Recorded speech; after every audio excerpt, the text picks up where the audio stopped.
Oi, pessoal, tudo bom? Hoje nós vamos continuar o nosso assunto de poluição nos ecossistemas, tá? Vou apresentar aqui para vocês a minha tela. Opa, desculpa, deixa eu botar no primeiro slide aqui. Pronto. Bem, nós temos aqui a continuação do assunto de poluição do ecossistema. Nós já falamos sobre poluição por eutrofização, sonora, visual, do ar e térmica. Hoje nós vamos falar sobre substâncias não biodegradáveis, elementos radioativos e derramamento de petróleo. Bem, a gente tem que as substâncias não biodegradáveis são aquelas que não podem ser decompostas por seres vivos, tá?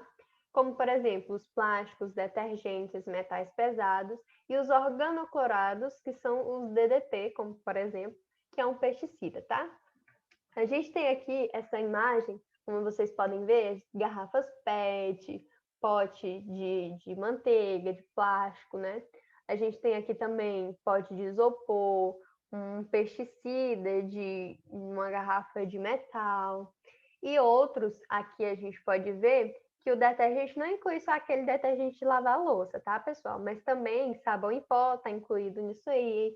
E algumas empresas colocam uma certa substância que acaba sendo tóxica, que é para gerar mais espuma, fazer mais espuma e dá aquela impressão de que o sabão está limpando mais. Porém, espuma não significa limpeza, tá bom?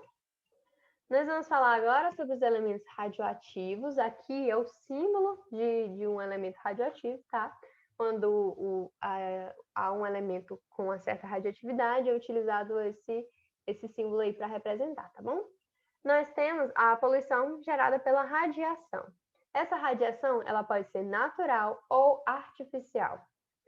A natural tem organismos que acabam liberando algumas substâncias que acabam liberando uma certa radiação, só que dependendo da substância, ela não é uma radiação problemática, tá? Uma radiação pesada. Nós temos o resíduo de energia nuclear ou energia atômica, que também causa essa poluição por elementos radioativos. Os tipos de radiação podem ser alfa, beta e gama. A radiação alfa é uma radiação mais fraca e ela pode ser parada até com uma folhinha de papel. Já a radiação beta, ela é um pouco mais pesada e ela é barrada com um pedaço de madeira, tá? Uma tábua, madeira ela já consegue ser barrada. Aí tem outro tipo de radiação, que é a gama, que ela é mais pesada e ela geralmente só é barrada com concreto, tá bom? A gente tem elementos que a gente acaba utilizando no dia a dia, como o celular, por exemplo, que eles também emitem radiação. O nosso celular, ele emite radiação do tipo gama. Então, é uma coisa que você tem que ter cuidado, tá?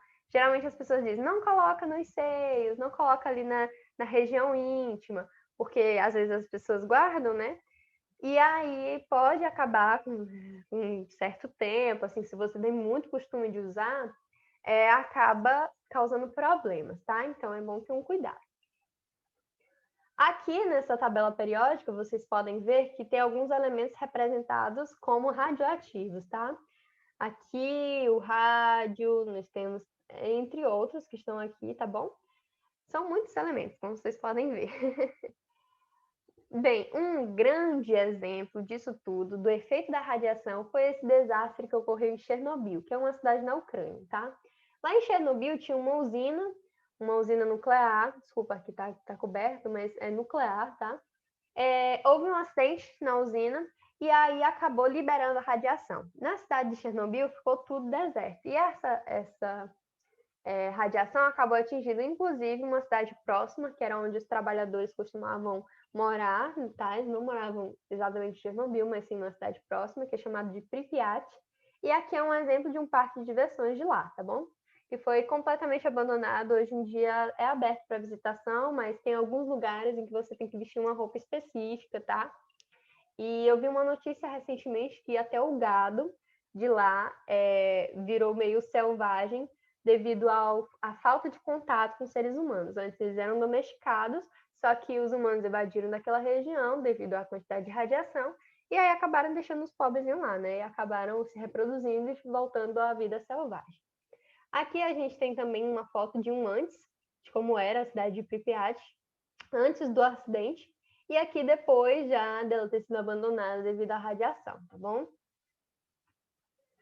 Nós temos também o tipo de poluição por derramamento de petróleo, que acontece geralmente por acidentes com navios petroleiros, acidentes nas plataformas de petróleo e lançamento de água utilizada na lavagem de tanques, onde o petróleo é armazenado.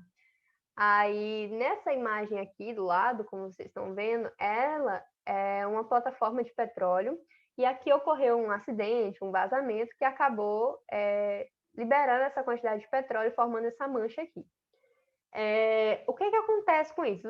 Eu já falei para vocês sobre o efeito de eutrofização, então ele geralmente ocorre efeitos semelhantes, tá?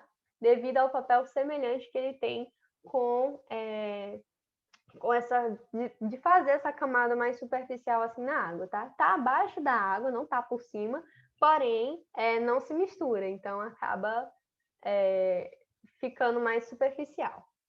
Tá? Aqui a gente tem uma imagem da mancha de óleo na areia, já pode ter sido empurrada pela água, transportada por diversos fatores. E aqui um tipo de animal, provavelmente um pelicano, não dá para identificar direito, porque esses animais, eles geralmente têm o hábito de caçar animais aquáticos, tá? Eles mergulham na água e quando essa água está contaminada com petróleo, eles acabam sendo banhados por esse petróleo. E aí eles não conseguem abrir as asas e acabam acabam morrendo, né? Na nossa aula seguinte, nós vamos trabalhar sobre o assunto de sustentabilidade e conservação. Nós já vimos esse tipo de poluição e agora nós vamos ver na aula seguinte, após a nossa aula do Alex, nós vamos ver também como lidar com esse tipo de situação, né? Com esses efeitos que a poluição causa. Nos setores econômico, social e com o olhar ambiental, tá bom? E aí, como vocês podem ver, eles estão tudo interligados, não tem como separar uma coisa da outra, tá? E nós vamos ver isso mais aprofundadamente nessa aula seguinte, tá bom? Eu agradeço demais a atenção de todo mundo, beijinho, tchau, até a próxima.